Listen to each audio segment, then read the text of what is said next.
भाई, सबसे पहले हम वेरिएंसेस का ये टॉपिक चैप्टर नंबर 12 डिस्कस करेंगे। वेरिएंसेस क्या हैं? हम दो फाइनेंशियल नंबर्स, चाहे वो बजट और एक्चुअल हो, चाहे एक्चुअल वर्सेस लास्ट मंथ हो, लास्ट पीरियड हो, या बजट वर्सेस फोरकास्ट हो, जो हम माजी में चैप्टर्स में देखते आए हैं। हम दो चीजों का फर्क निकालते हैं तो वो वेरिएंस कहलाता है। निकालने का मकसद यही होता है कि या हम परफॉर्मेंस अपनी देखेंगे कि हम अब तक क्या करते आए हैं, और दूसरा, हम ये प्लान कर पाएंगे कि हमें आइंदा कैसे चलना है। अब इसके अलावा हमारी डे टू डे रिकॉर्डिंग में भी इसका इस्तेमाल होता है। ऑब्वियसली मुझे कभी भी एग्जैक्ट तो कभी नहीं ना पता होगा कि मेरे फिक्स एसेट्स को किस रेट पे चार्ज होना चाहिए। मैंने हिस्टोरिक ट्रेंड देखते हुए एक रेट निकाला होगा कि जी ओके जी, मेरे एक प्रोडक्ट के ऊपर इतना चार्ज होना चाहिए। और ये सारी मेथडोलॉजीज हम डे वन से पढ़ रहे हैं। फॉर एग्जांपल, हम आपको याद होगा, हमने ट्रेडिशनल कॉस्टिंग मेथडोलॉजीज, जो ओवरहेड एब्जॉर्प्शन रेट पढ़ा था, उसमें हमने ट्रेडिशनल मेथड में लेबर आर्ट, मशीन आर्ट पढ़ा था, फिर हम एबीसी कॉस्टिंग की तरफ चले गए थे। तो बहरहाल, डाटा जितना भी एक्यूरेट हो, उसमें कुछ ना कुछ लेवल ऑफ एस्टिमेशन तो रहता ही है। तो अब हम वेरिएंसेस की बात करते हैं। जब हम वेरिएंसेस की बात करते हैं तो यानी कि हमें दो नंबर्स को आपस में कैसे वेरिएंस निकालना है, और उनके उसके क्या स्टैंडर्ड हमारे पास फॉर्मूलाज हैं। ज्यादातर इस टॉपिक के अंदर आपको फॉर्मूला ही याद करना पड़ता है। मेरी कोशिश होगी कि मैं इतना कंसेप्चुअल आपको लेके चलूं कि आपको फॉर्मूला कम से कम याद करना पड़े। एटलीस्ट आप भूलने भी लगो तो किसी लॉजिक से आप उसकी कंपोनेंट्स को अपने दिमाग में रिकॉल कर सको। तो सबसे पहले मैं हम डायरेक्टली इस चैप्टर के अंदर आप देखेंगे कि बहुत सारे क्वेश्चंस आते हैं। वो एक एक करके आपको बताता है कि जी सेल्स का वेरिएंस कैसे निकालना है, फिर मटेरियल का वेरिएंस कैसे निकालना है, लेबर का वेरिएंस कैसे निकालना है, वेरिएबल ओवरहेड्स का वेरिएंस कैसे निकालना है, फिक्स्ड ओवरहेड्स का वेरिएंस कैसे निकालना है। और फिर आगे वो हमें मटेरियल, लेबर, इन सब के मजीद और डिटेल में वेरिएंसेस बताता है। तो जब हम ये सारे सवालात करते हैं तो हमारा कंसेप्ट क्लियर होता है। मैंने क्या किया कि बजाय इसके कि मैं आपको एक एक वेरिएंस बताता और फिर मैं आगे बढ़ता, मैंने क्या किया कि जो हमारे पास ही बुक में एक माशाल्लाह दो क्वेश्चंस दिए हुए, test your understanding 6 and test your understanding 7। तो उनकी मदद से हमने उसमें सारे वेरिएंसेस, हमने जो मेन वेरिएंसेस थे वो सब कवर किए, और देखा कि वो वेरिएंसेस कैसे रिकनसाइल करते हैं हमारे नंबरों को। क्योंकि obviously at the end of the day, अगर मैं दो फाइनेंशियल स्टेटमेंट्स को, दो पीएनएल को आपस में कंपेयर कर रहा हूं, तो मुझे और मल्टीपल किस्म के वेरिएंसेस निकाल रहा हूं, तो उन सबका टोटल मेरे गैप के बराबर आना चाहिए। भाई, मैंने अगर 100 रुपए कमाने थे, मैंने 400 रुपए कमाए हैं, 300 रुपए ज्यादा कमा लिए, तो मल्टीपल वजूहात होंगी, पॉजिटिव या नेगेटिव, जिसकी वजह से मैंने 300 ज्यादा कमाए हैं। तो अल्टीमेटली वो तमाम वजूहात का जब टोटल करूंगा, उन तमाम वेरिएंसेस का जब टोटल करूंगा, तो 300 ही आना चाहिए। तो मैंने वो टेक्स्ट अंडरस्टैंडिंग 6 और टेक्स्ट अंडरस्टैंडिंग 7 का सहारा लिया आपको बेहतर एक्सप्लेन करने के लिए। साथ ही मैंने एक काम किया कि मैंने इन तमाम फार्मूलाज को एक जगह जॉट डाउन कर लिया, जो कि आपकी इन्वेंट्री के तौर पे भी रहेंगे, और फिर हम इसकी मदद से क्वेश्चंस भी देखते रहेंगे अपनी अंडरस्टैंडिंग के लिए। लेक्चर्स को भी हमारे फैसिलिटेट करेगा। तो जी, सबसे पहले हम शुरू करते हैं sales variance. Sales sales variance यानी कि सेल की जो मेरी अमाउंट है उसमें कितना फर्क पड़ा है और किस वजह से पड़ा है। इसका फॉर्मूला हमारे बुक में दो वजूहत से बताया गया है कि या तो जी प्राइस की कमी या ज्यादा की वजह से होगा, या फिर मैंने यूनिट्स कम या ज्यादा बेचे होंगे। इन्हीं की वजह से फर्क आएगा। तो किस कंपोनेंट का कितना किरदार है, क्या रोल है, वो हमें फॉर्मूला दे दिए। अब हम पहले फॉर्मूला देख लेते हैं, फिर हम उसको किसी लॉजिक से याद भी करने की कोशिश करेंगे। तो सबसे पहले हम बात करें कि सेल्स वॉल्यूम वेरिएंस, क्योंकि पर्सनली स्पीकिंग मैं अगर कहूँ तो हम एक चीज याद कर लें तो उसका मिरर इमेज याद रखना आसान हो जाता है। तो हम शुरू करते हैं सेल्स वॉल्यूम वेरिएंस से। सेल्स वॉल्यूम वेरिएंस में वो हमें कहता है कि जी एक्चुअल क्वांटिटी सोल्ड को मल्टीप्लाई करें स्टैंडर्ड मार्जिन से, आपके पास एक जवाब आ जाएगा।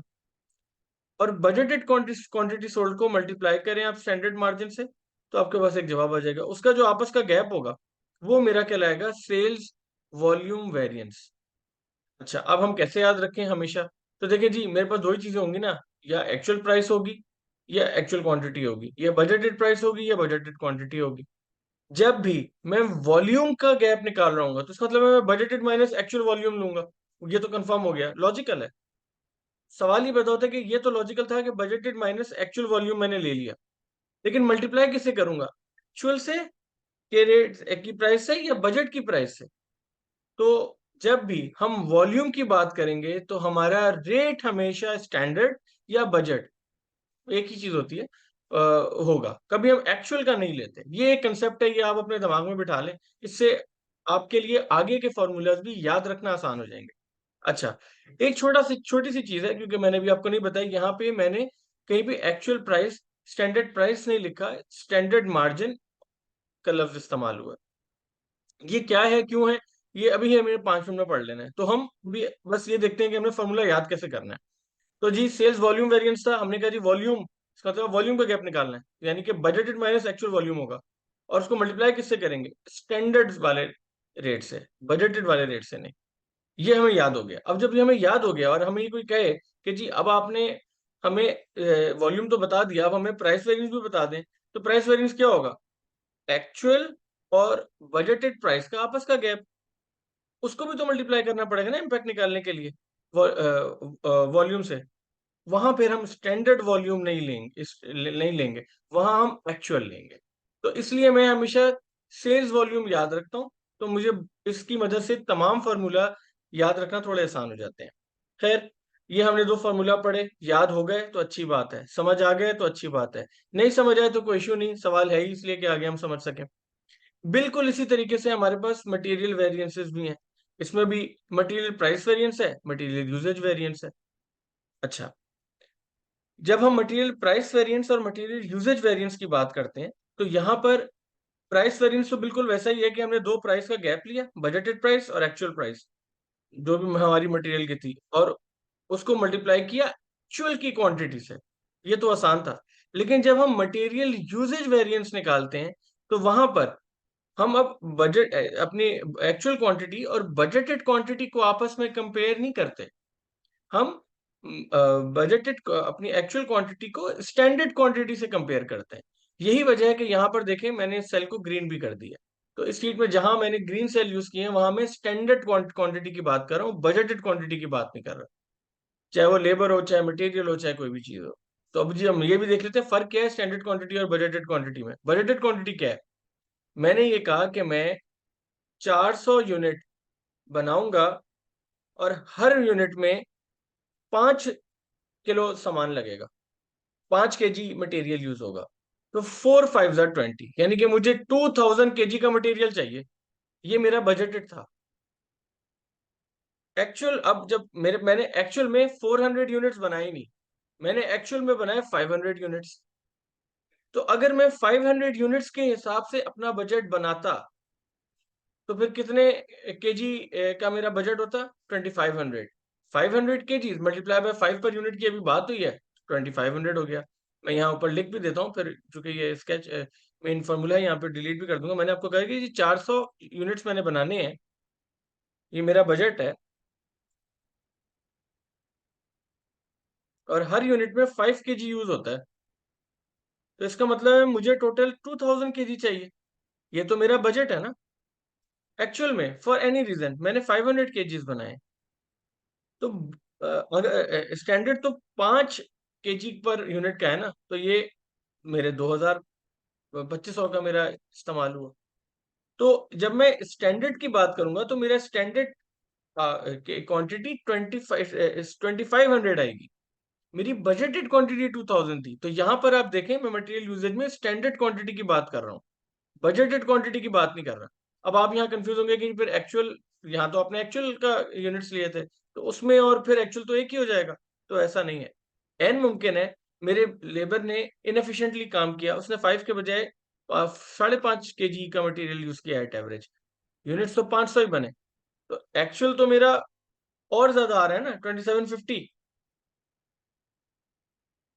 मुझे यहाँ पे स्टैंडर्ड चाहिए एक्चुअल के ऊपर, स्टैंडर्ड ऑन एक्चुअल कह देते हैं इसको, ताकि और आपको समझने में सहूलत हो। तो ये भी हमारा फॉर्मूला इस तरह में क्लियर हो जाता है। अच्छा जी, अब हम आगे देखते हैं कि मजीद इस तरह के फॉर्मूले, और फिर अगर आपको ये फॉर्मूले याद रह जाएं, या अगर आपको 2% भी कंसेप्ट समझ आ गया, तो मेरे लिए ये काफी है, क्योंकि मैंने तो सवाल पे जाना ही है। सवाल सॉल्व करेंगे ऑटोमेटिकली हमें पता चल जाएगा कि हम क्या कर रहे हैं।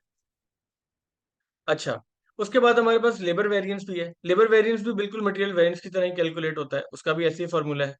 हमारे पास वेरिएबल ओवरहेड्स का फॉर्मूला है, वो भी एग्जैक्टली इसी मेथोडोलॉजी पे है। पर क्या है, मटेरियल में हम मटेरियल की बात कर रहे होते हैं, तो लेबर में हम लेबर आर की बात कर रहे होते हैं। जब हम वेरिएबल ओवरहेड्स की बात करेंगे तो जो भी उसकी वेरिएबल ओवरहेड की बेसिस होगी, हम उसके हिसाब से बात करेंगे, कितने घंटे। वो भी अगेन होगा तो आर के हिसाब से ही।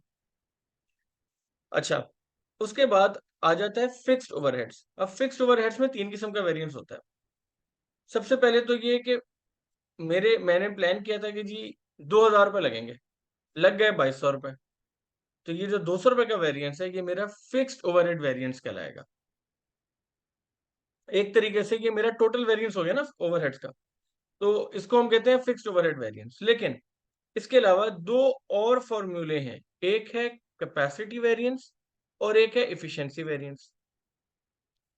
जो कैपेसिटी वेरिएंस है, वो मेरे बजटेड आवर्स और एक्चुअल आवर्स को आपस में कंपेयर करता है। कि लेट्स सपोज मैंने प्लान किया था कि मैं महीने में 400 घंटे काम करूंगा, मैंने एक्चुअल में 300 घंटे काम किया, तो मैंने तो कम काम किया ना, ये आ जाएगा कैपेसिटी वेरिएंस में।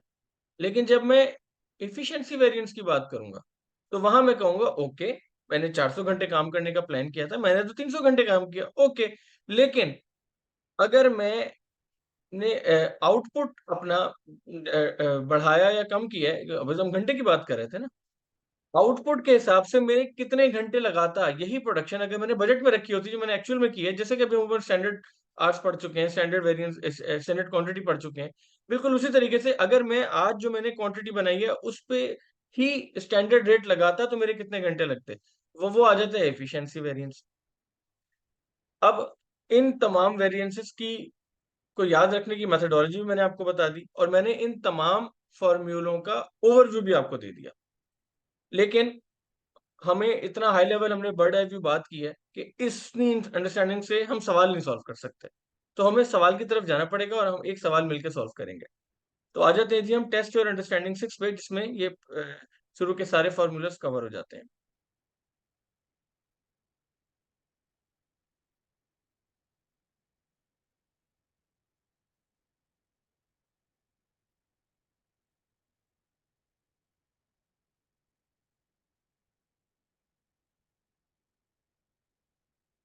जी, ये आ गया जी टेस्ट योर अंडरस्टैंडिंग 6। देखें जी, अब ये कह रहे हैं Ricky limited produces and sells one product only, the standard cost and price for one unit being as follows. Direct material जी 10 किलो लगता है 12 रुपए पर केजी के हिसाब से 120 रुपए। वन यूनिट की बात हो रही है, अक्सर औकात सवाल में यहाँ भी घुमा देते हैं, वहाँ 1 यूनिट नहीं लिखा होगा, 100 यूनिट्स होंगे, 10 यूनिट्स होंगे, 50 यूनिट्स होंगे। तो हमें उसके हिसाब से कैलकुलेशन बनानी पड़ेगी। बहरहाल यहाँ इन्होंने सिंपल ही रखा है। डायरेक्ट मटेरियल 10 किलो यूज होता है एक यूनिट पे, और 12 रुपए का पड़ता है इनको, $12 का पड़ता है, $120 हो गया। मटेरियल बी का भी बता दिया, 6 kg 5 के हिसाब से। डायरेक्ट वेज भी बता दी, फिक्स प्रोडक्शन ओवरहेड भी बता दिए, टोटल कॉस्ट आ गई जी मेरी, ग्रॉस प्रॉफिट भी आ गया, स्टैंडर्ड सेलिंग प्राइस भी आ गई। अच्छा, उसके बाद उन्होंने कहा the fix production overhead included in the standard cost is based on an expected monthly output of 750 unit. पूरा बजट 750 यूनिट पे बना हुआ है। Ricky limited uses an absorption costing system. अच्छा जी। और फिर उन्होंने अप्रैल में बता दिया कितने की सेल हुई है, कितने का मटेरियल यूज हुआ है, कितने का वेज यूज हुआ है, और फिक्स प्रोडक्शन ओवरहेड्स कितने हैं। एक अच्छी बात इन्होंने की कि इन्होंने इन्वेंट्री को जीरो कहा। अब इस नोट्स का क्या फायदा है, बात यह कि जितना बनाया उतना बेचा। मेरा खर्चा तो बनाने पर होता है, बेचने पर तो नहीं होता। तो इन्होंने इन्वेंट्री को एलिमिनेट करके हमारे लिए काम को थोड़ा आसान कर दिया। अगर इन्वेंट्री को एलिमिनेट नहीं करते तो सवाल तो फिर भी सॉल्व हो जाता, लेकिन उसमें थोड़ी सी कॉम्प्लेक्सिटी आ जाती। ये अभी आपके कोर्स में नहीं है, लेकिन हम फिर वो वर्क इन प्रोग्रेस पढ़ते हैं, उसमें इक्विवेलेंट प्रोडक्शन यूनिट्स निकलते हैं, फिर उसके हिसाब से बात होती है। नेवरदलेस भी ये हमारा टॉपिक नहीं है, हम सिंपली लेके चलते हैं, जो एग्जामिनर ने मांगा ही नहीं वो हम क्यों अब इसको देखें। तो रिक्वायर्ड क्या है, you are required to reconcile budgeted profit with actual profit for the period, calculating the following variances. Selling price हम अभी देख चुके हैं एक स्केच। सेल्स वॉल्यूम बात ही हमने यहाँ से शुरू की थी। मटेरियल प्राइस देख चुके हैं। मटेरियल यूजेज ये वो मकाम था जहां हमने स्टैंडर्ड क्वांटिटी को पढ़ा था। Labour rate, labour efficiency, fixed overhead expenditure पढ़ा था हमने, और फिर फिक्स्ड ओवरहेड वॉल्यूम की भी इन्होंने बात की। अच्छा, यहाँ पर आके एक बात जो मुझे आपको थोड़ा पहले बता देनी चाहिए थी, मैं अब बता देता हूँ। हम ये बारहा देख चुके हैं कि एक मेरे पास मार्जिनल कॉस्टिंग सिस्टम होता है, एक एब्जॉर्प्शन कॉस्टिंग सिस्टम होता है। फर्क क्या है, मार्जिनल में मैं सेल्स माइनस वेरिएबल कॉस्ट करता हूँ, फिर फिक्स कॉस्ट को माइनस करता हूँ। जब सेल माइनस वेरिएबल कॉस्ट करता हूँ तो कंट्रीब्यूशन निकलता है, फिर फिक्स कॉस्ट माइनस करता हूँ तो मेरा प्रॉफिट आ जाता है। एब्जॉर्प्शन कॉस्टिंग में मैं ऐसा नहीं करता, सेल्स माइनस प्रोडक्शन कॉस्ट लेता हूँ, कॉस्ट ऑफ गुड्स मैन्युफैक्चर्ड, और फिर बाकी बाकी जो मेरे एक्सपेंसेस हैं, एडमिनिस्ट्रेटिव, सेलिंग वगैरह, वो माइनस करता हूँ। तो होता क्या है कि जब मैं cost of goods manufactured calculate कर रहा हूँ तो उसमें फिक्स्ड और वेरिएबल दोनों ही आ जाते हैं। तो मैं मेरी कैलकुलेशन में वो चीज आती नहीं है, अलग अलग नहीं होता, मिक्स होता है। वेरी फिक्स और वेरिएबल मुझे जब एब्जॉर्प्शन कॉस्टिंग की बात आती है तो वो मिक्स्ड क्लब हुए हुए होते हैं। ये तरीकेकार होता है दो अलग अलग कॉस्टिंग सिस्टम्स में। इन दोनों तरीकेकार के मुख्तलिफ होने से मेरे वेरिएंसेस के फॉर्मूले मुख्तलिफ हो जाते हैं। क्यों भाई, क्यों मुख्तलिफ हो जाते हैं? बात यह है कि एब्जॉर्प्शन कॉस्टिंग के अंदर मेरे पास कोई कंट्रीब्यूशन नहीं होता, कंट्रीब्यूशन मार्जिन जिसे कहा जाता है। मेरे पास कोई कंट्रीब्यूशन मार्जिन नहीं होता इन मार्जिनल कॉस्टिंग सिस्टम, इन एब्जॉर्प्शन कॉस्टिंग सिस्टम मार्जिनल में होता है। तो ऑब्वियसली इससे दो चीजों का फर्क पड़ गया। पहला ये फर्क पड़ गया कि जब मैं सेल्स निकाल रहा हूँ से वॉल्यूम वेरिएंस, तो वहां हमने पढ़ा था स्टैंडर्ड मार्जिन, मैंने कहा था हम थोड़ी देर में इसकी बात करेंगे। एक तो ये कि जब मैं वेरिएबल कॉस्ट मार्जिनल कॉस्टिंग की बात करूंगा तो फॉर्मूले में मैं कंट्रीब्यूशन मार्जिन डाल रहा हूँ, लेकिन जब मैं एब्जॉर्प्शन कॉस्टिंग की बात करूंगा तो ला मोहल्ला मुझे वो बॉटम लाइन पर यूनिट प्रॉफिट ही डालना है। इसी तरीके से दूसरा फर्क आ जाता है फिक्स्ड ओवरहेड्स में। कंट्रीब्यूशन मार्जिन के बाद हम फिक्स्ड ओवरहेड्स को माइनस करते हैं मार्जिनल कॉस्टिंग के अंदर। यही तरीके कार है ना। खैर हम सवाल भी देख लेंगे, this is just an introduction, अगर आपको स्केच नहीं भी बने माइंड में तो कोई इशू नहीं है। बल्कि मैं थोड़ा सवाल की तरफ आ भी जाता हूँ, मैंने ये जॉट डाउन कर लिया था। तो एब्जॉर्प्शन कॉस्टिंग के अंदर हम फिक्स्ड ओवरहेड्स को, मार्जिनल कॉस्टिंग के अंदर हम फिक्स्ड ओवरहेड्स को अलग से रखते हैं, उस पर कैलकुलेशन ही नहीं बनाते। तो वहां तो हम टोटली माइनस कर सकते हैं ना। यानी कि मैंने कहा 2000 का मेरा बजट था, 2200 मैंने खर्च किया तो 200 मेरे एडिशनल हो गए, ये इस एग्जांपल में।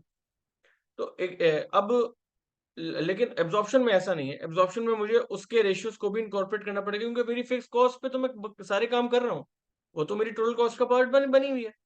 अच्छा जी, enough of theory, let's start to solve the question. Again question हमने देख लिया है, हमारे पास ये सवाल यहाँ पर इस तरह मौजूद है। सवाल मैंने एक स्केच बना के यहाँ सॉल्व किया हुआ है, तो मैं चाहूंगा कि हम इसको आपके साथ बैठ के दोबारा से सॉल्व करते हैं। तो ये जी, सबसे पहले हम आ जाते हैं। सबसे पहले है जी, सारे वेरिएंसेस जो हमने पढ़े हैं वो निकाल लेते हैं। वेरिएंसेस निकालने के बाद हम इसकी इस तरह रिकंसिलिएशन भी बना लेंगे, जो बनाई हुई है हम दोबारा बनाएंगे, और फिर देख लेंगे कि वाकई जो हमारे दोनों पीएनएल क्वेश्चंस में दिए हैं उसके हिसाब से हमारे नंबर भी मैच कर रहे हैं नहीं कर रहे हैं, हमने कोई गलती तो नहीं की। इससे भी हमारा कंसेप्ट क्लियर होगा। इस सवाल ने पहले ही कह दिया कि जी आप एब्जॉर्प्शन कॉस्टिंग मेथड को यूज करेंगे, तो हम उसी हिसाब से चलते हैं जी।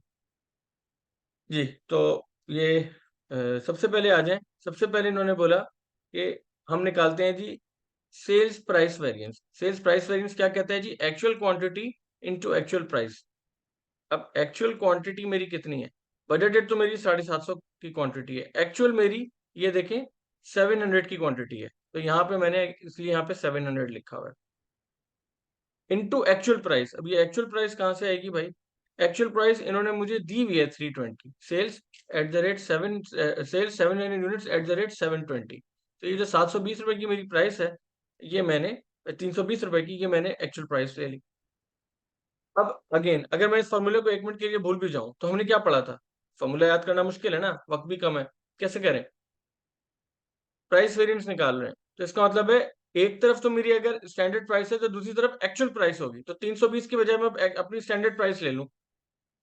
स्टैंडर्ड प्राइस मेरी कितनी है वो ऊपर इन्होंने दी हुई होगी, वो इन्होंने दी हुई है जी, स्टैंडर्ड सेलिंग प्राइस मेरी 300 है, और इसको मल्टीप्लाई किससे करूंगा? हमने कहा था वॉल्यूम में हम स्टैंडर्ड का रेट यूज करते हैं, तो लाजमी बात है कि प्राइस का वेरिएंस निकालते हुए एक्चुअल की क्वांटिटी यूज करेंगे। वो हमने वैसे ही वहां पे 700 लिख दी है। तो यहाँ पे मैंने स्टैंडर्ड की प्राइस लिखी 300 और एक्चुअल की क्वांटिटी दोबारा 700। जब मैंने इसका आपस में गैप निकाला तो 14,000 का गैप आ गया। अब सवाल ये पैदा होता है कि ये फेवरेबल है या एडवर्स है। अच्छा जी, अब यहाँ पे अगर आप गौर करें तो क्वांटिटी तो मेरी सेम है। मैंने एक चीज जो 300 रुपए की प्लान की थी कि बेचूंगा, वो 320 रुपए की बेच रहा हूँ, तो ये तो फेवरेबल वेरिएंस हुआ ना। तो इसलिए 14,000 के आगे हमने फेवरेबल वेरिएंस लिख लिया। भी हम एग्जामिनेशन सिनेरियो में नहीं है, हमारा माइंड स्ट्रेस में नहीं है, सोचना आसान था, फौरन सोच भी लिया, लेकिन एग्जामिनेशन सिनेरियो में अक्सर सोचना मुश्किल हो जाता है। दिमाग तेज तेज चलाना हो तो वो बिल्कुल ही स्लो चलता है। उस सिनेरियो में मैं आपको एक छोटी सी टिप दे देता हूँ।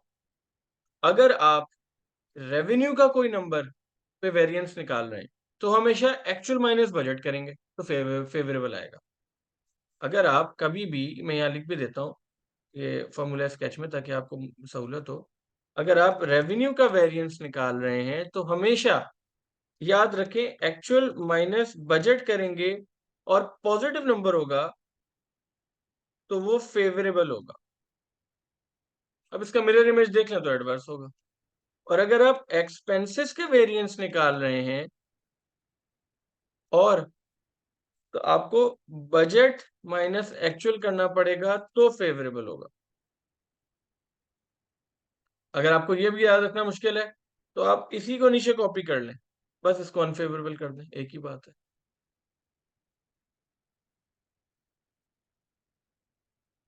अगर आपने ये स्कीमा याद रख लिया तो एडवर्स वेरिएंस और फेवरेबल वेरिएंस निकालना आसान हो जाएगा, समझना आसान हो जाएगा, डिटरमिन करना आसान हो जाएगा एग्जामिनेशन के अंदर।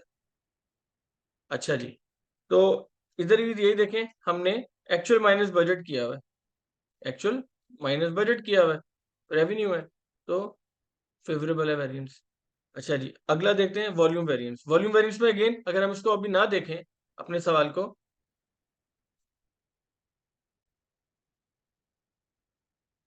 अब एक्चुअल क्वांटिटी तो हम ऊपर वैसे ही 700 देख चुके हैं, बजटेड क्वांटिटी भी हमें सवाल में गिवन है, और वो थी 750 थी, ये इन्होंने सवाल में कहीं दी थी, ये देखें सवाल में इन्होंने 750 की मुझे क्वांटिटी दी हुई है। अच्छा जी, है स्टैंडर्ड मार्जिन, वो भी इन्होंने सवाल में मुझे दिया हुआ है कि देखें स्टैंडर्ड ग्रॉस प्रॉफिट यहाँ दे रहे हैं ना मुझे 50 रुपए, जिसके बाद जिसको मिला के सेलिंग प्राइस बनती है, तो 50 रुपए इन्होंने सवाल में मुझे दी हुई है तो मैंने वो भी इनकॉर्पोरेट कर ली। अगेन सेल्स है, रेवेन्यू का वेरिएंस है तो पॉजिटिव आएगा तो फेवरेबल होगा, लेकिन यहाँ पे जवाब एडवर्स नेगेटिव आ रहा है इसलिए एडवर्स है। अब आ जाए मटेरियल वेरिएंस पे, मटेरियल मेरा खर्चा होता है, अगेन प्राइस की बात हो रही है तो दो, बजटेड माइनस एक्चुअल की प्राइस का गैप इनटू एक्चुअल क्वांटिटी, ये हमने सवाल याद, हमने मेथोडोलॉजी से अगर थोड़ा सा भी रिकॉल करें तो हमें समझ आ जाएगी, क्योंकि मुझे इतना पता है कि जो अक्सर औकात होता है कि एग्जामिनेशन में बैठ के अगर हम जब स्ट्रेस में आते हैं तो ये भूल जाते हैं यहाँ एक्चुअल था या बजट था या स्टैंडर्ड था, क्या करना था। इसको याद रखने के लिए फिर हमने, ये मैंने आपको ये एक छोटा सा तरीकेकार बताया जिससे आपको शायद मदद मिले। अब यहाँ पर भी देखें एक्चुअल क्वांटिटी कितनी है, अब आ जाए जी एक्चुअल क्वांटिटी यहाँ निकालते हैं। ये क्या एक्चुअल क्वांटिटी बोली है ना इन्होंने, हाँ एक्चुअल क्वांटिटी देखें, ये कहते हैं कि जी 700 यूनिट्स मैंने बेचे हैं। सवाल में इन्होंने खुद ही कह दिया 7500 आपकी एक्चुअल क्वांटिटी है, इन्होंने सवाल ही दे दिया है 7500 मेरी एक्चुअल क्वांटिटी है। एक्चुअल प्राइस निकालना तो बहुत ही आसान है, 91,500 का मेरा ये खर्चा है, 7,500 kg के ऊपर, ये अगर मैं डिवाइड कर लूँ तो आ जाएगा is equal to 91,500 divided by 7,500, 7.5 ही था ना, हाँ बिल्कुल, ये 12.2 का मेरा एक्सपेंस आ गया, ये मेरा प्राइस आ गई। स्टैंडर्ड प्राइस तो इन्होंने ऑलरेडी मुझे सवाल में दी हुई थी, ये देखें 12 रुपए की, मैंने उसको भी इनकॉर्पोरेट कर दिया। अब मटेरियल है तो इसका मतलब बजट माइनस एक्चुअल करूँ या एक्चुअल माइनस बजट करूँ तो अनफेवरेबल रहेगा, तो यहाँ मैंने एक्चुअल माइनस बजट नहीं किया, बजट माइनस एक्चुअल करके देखा है, पॉजिटिव आता तो फेवरेबल होता, नेगेटिव आ रहा तो एडवर्स किया हुआ है। अगेन ये निमोनिक जो आपको बताया उसी तरीके से। अब यूजेज वेरिएंस, यहाँ पे हमने कहा था यूजेज वेरिएंस में हम बजटेड क्वांटिटी नहीं लेते, हम स्टैंडर्ड क्वांटिटी लेते हैं, यहाँ हमने इसको ग्रीन भी कर दिया ताकि हमें गलती ना लगे। एक्चुअल क्वांटिटी तो वैसे ही निकाल चुके हैं, स्टैंडर्ड प्राइस भी हम निकाल चुके हैं, स्टैंडर्ड क्वांटिटी कैसे निकालें, हमें इतना पता है हमने 700 यूनिट बनाए हैं, ये जो हमने 700 यूनिट बनाए हैं, और बात हो रही है मटेरियल की, तो material direct material A 10 kg use होता है, ये देखें लिखा हुआ है इसमें, तो 10 kg यूज होता है तो मुझे यहाँ पे 700 मल्टीप्लाई बाय 10 करना पड़ेगा तो 7,000 आ गए। और अगर मटेरियल बी की बात करें तो अभी हमने चूंकि किया नहीं है, तो हम ए पे ही है, तो अभी हम ए का ही सॉल्व कर रहे हैं। अच्छा, अब इसकी मदद से हमने वेरिएंस निकाला, तो ये हमारा एडवर्स वेरिएंस आ गया। मैं एक्चुअली ये एग्जामिनेशन में हमें एक और प्रॉब्लम होता है कि जब हम नंबर कैलकुलेट कर लेते हैं तो बार बार ये देखना कि ये फेवरेबल था, ये एडवर्स था, ये मुमकिन नहीं होता। तो मैंने अपने माइंड में एक बनाया हुआ है कि जी अगर पॉजिटिव नंबर है तो फेवरेबल है, नेगेटिव है तो एडवर्स है। इसीलिए मैंने इस निमोनिक में आपको पहले एक्चुअल माइनस बजट के एक्सपेंस वेरिएंस में कहा था कि हम यहाँ पे बजट माइनस एक्चुअल, एक्सपेंस हो तो बजट माइनस एक्चुअल कर दें, इज इक्वल टू, पॉजिटिव होगा तो,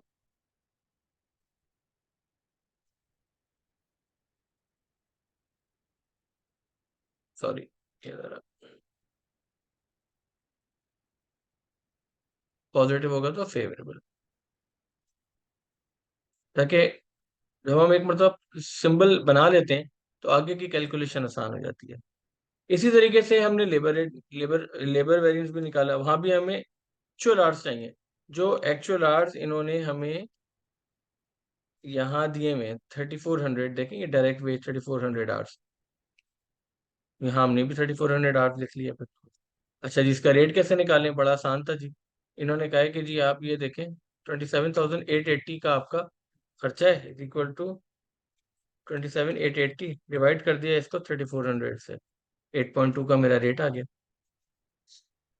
स्टैंडर्ड रेट तो ऑलरेडी इन्होंने वैसे ही सवाल में मुझे यहाँ देखें दिया हुआ। उसके बाद आ जाते हैं लेबर इफिशिएंसी वेरिएंस में। उसमें भी जो कंपोनेंट देखने लायक है वो है स्टैंडर्ड आवर्स। तो अगेन हमने कितने यूनिट बनाए, हमने 700 यूनिट बनाए। जो हमने 700 यूनिट बनाए हैं, तो एक यूनिट पे कितने घंटे लगते हैं, 5 घंटे लगते हैं। तो is equal to 700 multiply by 5, 3500 आ गया। आ जाए जी वेरिएबल ओवरहेड्स, वो इसमें दिए में ही नहीं है तो फॉर्मूला एम्प्टी चला गया। आ जाए जी फिक्स्ड ओवरहेड्स। फिक्स्ड ओवरहेड्स में हमने कहा था जी एक तो ये है कि ओवरऑल निकलता है। अब जब ओवरऑल निकल रहा होता है तो ओवरऑल कैसे निकलेगा, ओवरऑल बजट का है जी मेरा $60 पर यूनिट। तो बजट का जब मैं जाऊंगा तो is equal to 60 multiply by 750 units मेरे बजट में थे, 45,000 हो गए। और जो एक्चुअल है वो नीचे मुझे 37,000 इन्होंने ऑलरेडी दिया हुआ है, ये देखें। तो 37,000 मैंने यहाँ पे यूनिट्स भी ले लिए। 8,000 का मेरा फेवरेबल वेरिएंस आया क्योंकि मैंने बजट माइनस एक्चुअल किया, पॉजिटिव नंबर आया तो फेवरेबल ले लिया। और बजट माइनस एक्चुअल इसलिए किया क्योंकि ये एक्सपेंस है, रेवेन्यू नहीं है। अब आ जाते हैं जी कैपेसिटी वेरिएंस पे। इसमें भी उन्होंने फॉर्मूला दिया हुआ है बजटेड आवर्स और एक्चुअल आवर्स। अब बजटेड आवर्स भी देख लेते हैं। जी मेरे बजटेड आवर्स यहाँ मुझे एक्सप्लिसिटली तो गिवन नहीं है, बस 750 यूनिट इन्होंने कहा है। और एक यूनिट को 8 घंटे लगते हैं। तो is equal to 750 multiply by एक यूनिट को 5 घंटे लगते हैं, सॉरी, इज इक्वल टू 3750 हो गया। और एक्चुअल आवर्स तो मुझे सवाल में इन्होंने 3400 दे दिए थे। स्टैंडर्ड रेट भी और मेरे पास यहाँ पे आ रहा है ये, इसका, ये देखिए इन्होंने कहा है 60 रुपए मेरे पास मुझे लगते हैं ना, एक के, एक यूनिट के। और वो जो 60 रुपए लगते हैं वो 5 घंटों के हैं, हम बता चुके हैं, अभी हमने डिवाइड बाय 5 किया है। तो इसलिए हम यहाँ पर भी 60 डिवाइडेड बाय 5 करते हैं तो स्टैंडर्ड रेट आ जाता है। बिल्कुल इसी तरीके से हम हमारे पास एडवर्स वेरिएंस आ रहा है। अगेन कॉस्ट का वेरिएंस है तो बजट माइनस एक्चुअल करेंगे, पॉजिटिव आएगा तो फेवरेबल है, लेकिन यहाँ नेगेटिव आ रहा है तो एडवर्स है। आ जाए जी एफिशिएंसी वेरिएंस पे। इसमें भी एग्जैक्टली वही है, बस स्टैंडर्ड आवर्स की कैलकुलेशन मुख्तलिफ हो जाती है। वो कैसे हो जाएगी, 700 यूनिट बनाए ना, 750 तो नहीं बनाए। और अभी अभी ने ऊपर देखा है कि एक यूनिट के 5 लग रहे हैं, तो 3500 हो गए, 3500। बाकी चीज इसमें भी कांस्टेंट है। अब हमने इसी चीज को अपने फॉर्मूला में बिल्ट इन कर दिया। देखें, पहले हम रिकंसिलिएशन बनाते हैं, फिर चेक करते हैं हमारी रिकंसिलिएशन सही है भी कि नहीं। तो bottom net, net to net तो मैच होना चाहिए ना। मेरा एब्जॉर्प्शन कॉस्टिंग है, तो यहाँ पे जो मेरा बजटेड मेरी प्रॉफिट है, यहाँ अब कंट्रीब्यूशन का लफ्ज यूज नहीं हो सकता ना, क्योंकि एब्जॉर्प्शन कॉस्टिंग है। तो मेरा जो बजटेड प्रॉफिट है वो कितना है, देखें यहाँ पे सवाल में इन्होंने मुझे कह दिया 750 यूनिट बनाने हैं, ये देखें।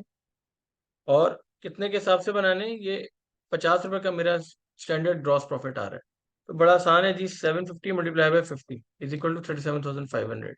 उसके बाद मैंने सेल्स वॉल्यूम वेरिएंस निकाला, वो भी मैंने माइनस कर दिया।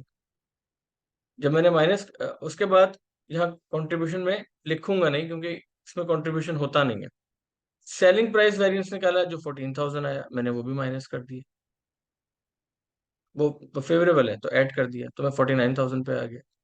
जितने भी मेरी वेरिएंसेस थे, पॉजिटिव थे तो मैंने ऐड किए, नेगेटिव थे तो मैंने माइनस किए, तो मेरे पास एक्चुअल कंट्रीब्यूशन बना, एक्चुअल प्रॉफिट बना अगेन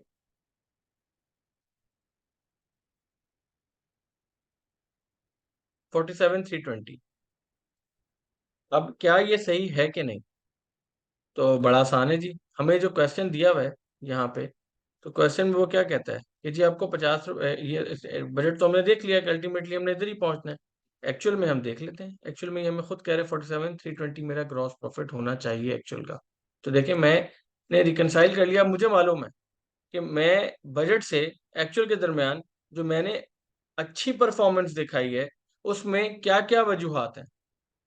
मेरा मटेरियल कितना महंगा हुआ है, प्राइस वेरिएंस मुझे यानी कि मैं यहाँ कह सकता हूँ कि जी मुझे यहाँ पे प्राइस वेरिएंस एडवर्स आया, मैंने अच्छा प्रॉफिट कमाया बावजूद इसके कि मेरा मटेरियल महंगा हो गया था। मैंने अपनी प्राइसेस को अकॉर्डिंगली एडजस्ट किया। ठीक है, मेरा असल में यहाँ पे मुझे इन वेरिएंसेस से साफ नजर आ रहा है कि मैंने जो एडिशनल प्रॉफिट कमाया, मेरे पास ये सेलिंग प्राइस वेरिएंस सबसे ज्यादा आ रहा है। ये सेलिंग प्राइस वेरिएंस मेरे मटेरियल यूजेज वेरिएंस को, मेरे मटेरियल प्राइस वेरिएंस को भी कवर कर रहा है। इसका मतलब ये है कि जी मुझे आइडिया हो रहा है कि जी मैं यहाँ जज कर सकता हूँ कि मेरी मार्केटिंग टीम ने इस प्रोडक्ट को बहुत एफिशिएंटली मैनेज किया है। और मैं अपनी मटेरियल यूजेज जो मेरा एडवर्स आ रहा है, मैं उसको उनको उनको भी बुला के पूछूंगा कि जी सही है, मैं हमारे एंटिटी ने अच्छा परफॉर्म किया, लेकिन अब आप आके बता दें कि ये जो 2.5 थाउजेंड डॉलर्स हैं, $2,500 जो हैं, ये आपकी वजह से हमारा प्रॉफिट हमारा कम हुआ है। यानी कि अगर आप ये एडवर्स वेरिएंस शो ना करते तो हम और बेटर परफॉर्मेंस शो करते।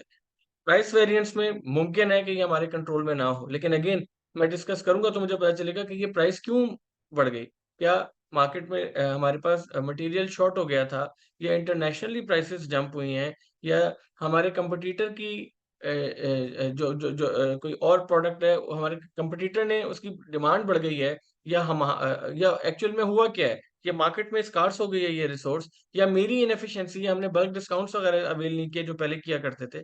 मल्टीपल रीजन हो सकते हैं। इसी तरीके से फिक्स्ड ओवरहेड एक्सपेंडिचर वेरिएंस है, 8,000 रुपए का मेरा एडिशनल तो खर्चा हुआ है ना, ये यानी कि फिक्स ओवरहेड्स मेरे एडिशनल लगे हैं। अब फिक्स भी अगर मेरे एडिशनल लग रहे हैं, तो मैं कहूंगा जी ये फिक्स क्यों एडिशनल लग रहे हैं, क्या वजूहात हुई हैं? क्या मैंने अपनी फिक्स्ड स्टाफ की जो सैलरीज हैं वो मोर देन बजटेड बढ़ाई हैं? तो क्या वजूहात थी, क्यों बढ़ाई हैं? इसके अलावा कैपेसिटी और वॉल्यूम भी। अब कैपेसिटी में अगेन मेरे पास एडवर्स वेरिएंस आ रहा है, यानी कि मैं फुल यूटिलाइजेशन पे नहीं खड़ा था, अपनी फैक्ट्री को, अपनी इंडस्ट्री को, अपने यूनिट्स को फुल यूटिलाइजेशन पे नहीं चला रहा था, लेकिन वॉल्यूम वेरिएंस मेरे पास पॉजिटिव आ रहा है। इसका मतलब है कि मैंने जो काम किया वो एफिशिएंटली किया। अब इससे मेरे पास ये सवाल सॉल्व हो जाता है। लेकिन ये एब्जॉर्प्शन कॉस्टिंग पे सॉल्व हुआ है। तो अब हम इसके इसी तरीके से जो टेस्ट और अंडरस्टैंडिंग 7 है, हम वो भी सॉल्व करते हैं, ताकि हमें आइडिया हो जाए कि मार्जिनल कॉस्टिंग और एब्जॉर्प्शन कॉस्टिंग का फर्क क्या है। यहाँ सीधे हाथ पे यहाँ आप टेबल देख रहे हैं, यहाँ मैंने उनके जो हमें जो क्वेश्चन दिया हुआ था उसका मैंने पीएनएल भी बना लिया, ताकि आपको यह दिखा सकूं कि देखिए किस तरह एक्चुअल में 47,320 का प्रॉफिट आया और बजट में 37,500 का प्रॉफिट आया। और नेट मेरा 11,820 का डिफरेंस है, मेरा एक्चुअल परफॉर्मेंस मेरी बजट से ऊपर है।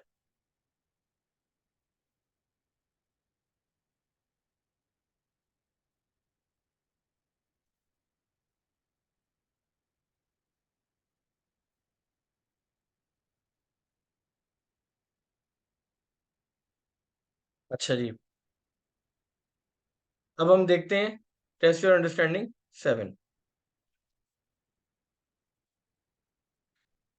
टेस्ट योर अंडरस्टैंडिंग 7 में अगेन फॉर्मूला मैंने आपको याद रहे इसलिए मैं एक ही स्केच पे चला हूँ।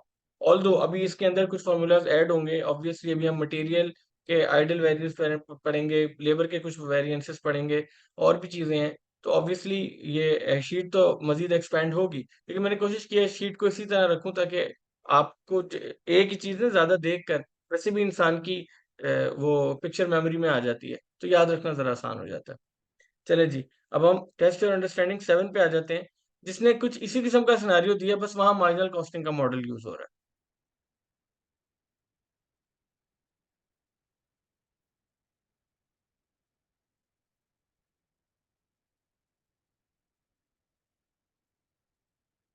आ गया टेस्ट और अंडरस्टैंडिंग 7। ये रहा जी। देखिए जी, अब यहाँ पर भी सवाल कहता है कि जी Chapel limited manufactures a chemical protective called rust not.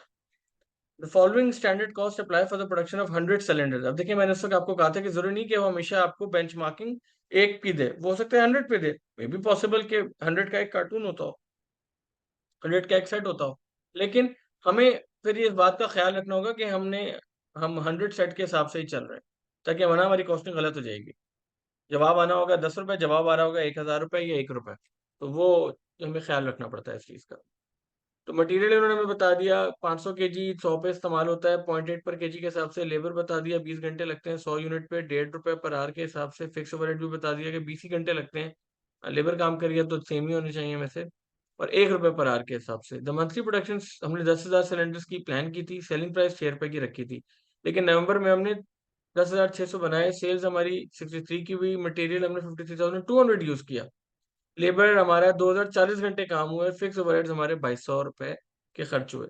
अब वो कहते हैं जी marginal you are required to prepare an operating statement in marginal costing format for November detailing all the variances. तो वो जो वेरिएंसेस हम पढ़ के हटे हैं, उन्हीं वेरिएंसेस की मदद से हमने यहाँ पर अब इस सवाल को सॉल्व करना है। तो आ जाए जी, हम शुरू करते हैं। सबसे पहले again sales variance, sales price variance. Price variance हम पढ़ चुके हैं, एक्चुअल वेरिएंस बजटेड प्राइस होगी और क्वांटिटी फिर एक्चुअल हो जाएगी। तो यहाँ पर एक्चुअल की प्राइस ले लें। एक्चुअल की प्राइस कहाँ से आएगी जी? मैंने 63,000 बेचे हैं 10,600 के हिसाब से ना, तो इज इक्वल टू 63,000 मेरा रेवेन्यू है, जबकि मैंने यूनिट 10,600 है, तो पर यूनिट मैंने 5.9। स्टैंडर्ड तो सवाल में ही मुझे यहाँ 6 रुपए इन्होंने दे दिया था, ये देखें आप। अच्छा, मैंने फिल किया अगेन, मेरा नेगेटिव जवाब आ रहा है, तो रेवेन्यू में नेगेटिव आए तो हमने कहा अनफेवरेबल होता है, यानी कि एडवर्स होता है। अब हमने सेल्स वॉल्यूम वेरिएंस को किया। सेल्स वॉल्यूम वेरिएंस में एक ट्रिक है, हमने पहले पढ़ा था जब हम यहाँ पे एब्जॉर्प्शन कॉस्टिंग देख रहे थे, तो हमें 50 रुपए लिया था हमने, जो कि हमारे पास ग्रॉस प्रॉफिट का था, कि हमारे पास 50 रुपए का प्रॉफिट आ रहा है। लेकिन हमारे पास मार्जिनल कॉस्टिंग में ऐसी कोई चीज नहीं होती पर यूनिट, आपको पता है फिक्स कॉस्टिंग तो डिस्ट्रीब्यूट ही नहीं हो रही होती मार्जिनल कॉस्टिंग में। तो वहां पर हमें फिर कंट्रीब्यूशन रखना पड़ेगा, कैलकुलेट करना पड़ेगा। तो कंट्रीब्यूशन कैसे कैलकुलेट होगा जी? वो भी बड़ा आसान है। क्या होता है कंट्रीब्यूशन का formula? Revenue minus variable cost. तो देखिए 6 रुपए में क्या मेरा रेवेन्यू है सेल्स, वेरिएबल कॉस्ट मेरी क्या होगी? ये 400 रुपए, ये 30 रुपए, और 20 रुपए को शामिल नहीं करूंगा, ये तो फिक्स्ड है।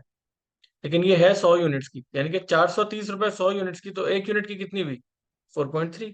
तो 6 - 4.3 = 1.7। ये मैंने कर भी दिया है। 6 रुपए मेरा सेल्स है, 450 देखें यहाँ पे मैंने रखा है, मेरी जो उसकी कॉस्ट थी 20 रुपीज भी मेरी इसकी लेबर की, 450 का मेरा मटेरियल था, 20 की मेरी अच्छा, यहाँ पे मैंने एक और तरीके से किया, 450 -20 कर दिया।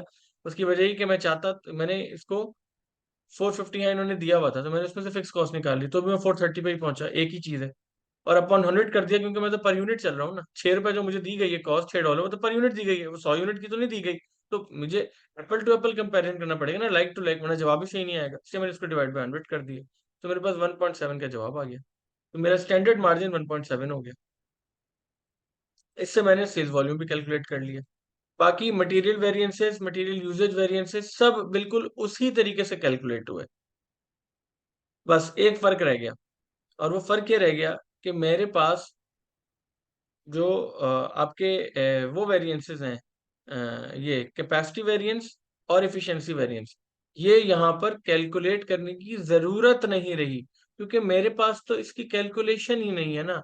तो मैं ये कह सकता हूँ कि अगर मेरे पास मार्जिनल कॉस्टिंग सिस्टम है, तो मैं कैपेसिटी वेरिएंस और एफिशिएंसी वेरिएंस में कैलकुलेट ही नहीं करूंगा। तो मैंने तो मार्जिनल कॉस्टिंग में पर यूनिट डिस्ट्रीब्यूशन बनाई नहीं, जब मैंने स्टैंडर्ड ही उसी हिसाब से सेट नहीं किया तो उसके वेरिएंस कैसे निकाल सकता हूँ? अगर निकाल भी लिए तो किसको अकाउंटेबल ठहराऊंगा? मैं तो ओवरऑल बेसिस पे ही बात कर सकता हूँ कि भाई 2,000 रुपए का आपको कहा था, 2,200 का खर्चा हुआ है, 200 का हिसाब बता दो क्यों ज्यादा लगा है। अब हम जब इस इन तमाम इस जो हमने सॉल्व किया है इसको प्लग इन करते हैं अपने क्वेश्चन में अगेन, तो अब प्लग इन भी करके देख लेते हैं। 1.7 का अभी हमने सीखा है कि कंट्रीब्यूशन मार्जिन है। बजटेड 10,000 के ऊपर था, तो यहाँ 10,000 मल्टीप्लाई बाय 1.7, 17,000 का मेरा बजटेड कंट्रीब्यूशन है। यहाँ लफ्ज कंट्रीब्यूशन यूज हो रहा है, वहां उस सवाल में मैंने कंट्रीब्यूशन को हटा के प्रॉफिट लिखा था, क्योंकि वहां पे स्टैंडर्ड कॉस्टिंग थी, वहां पे एब्जॉर्प्शन कॉस्टिंग थी, तो यहाँ मार्जिनल कॉस्टिंग है। एब्जॉर्प्शन में तो कोई कंट्रीब्यूशन का कंसेप्ट ही नहीं होता। फिर बिल्कुल उसी तरीके से हमने सेल्स वॉल्यूम वेरिएंस माइनस किया, हमारे पास selling selling price variance minus हुआ। फिर हमने कॉस्ट के वेरिएंसेस माइनस किए, तो हम एक्चुअल कंट्रीब्यूशन पे आ गए। एक्चुअल कंट्रीब्यूशन में आने के बाद जो मेरी बजट की फिक्स कॉस्ट है और जो उसका वेरिएंस है, अगर मैं वो दोनों एडजस्ट कर लूं तो मैं अपने प्रॉफिट पे आ जाऊंगा। तो यहाँ यही किया, 2,000 रुपए का मेरा बजट का प्लान था, 200 रुपए का मैंने मजीद खर्चा किया, तो मैं 17,200 पे आ गया।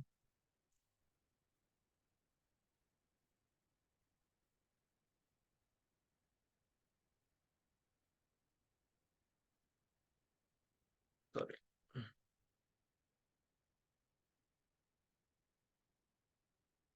अच्छा, एक,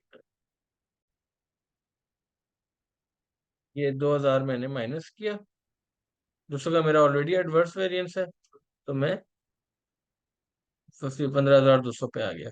अगेन, अगर मैं पीएनएल शेप में भी बनाऊं तो मुझे क्वेश्चन में ऑलरेडी ये कंपोनेंट्स दिए गए हैं, जिससे मेरा कंट्रीब्यूशन भी मैच हो जाता है। ये देखिए, मैं 17,000 से शुरू हुआ था और मैं 17,400 पे आ गया, और उसके बाद मैंने अपने फिक्स ओवरहेड्स को जब डिडक्ट किया तो मैं 15,200 की एक्चुअल प्रॉफिट पे आ गया, तो यहाँ पे मुझे क्वेश्चन में दिया हुआ है। तो ये मेरे दो इंपॉर्टेंट क्वेश्चन थे, test your understanding 6 and test your understanding 7, जिससे मुझे अपने की वेरिएंसेस निकालना आ जाता है।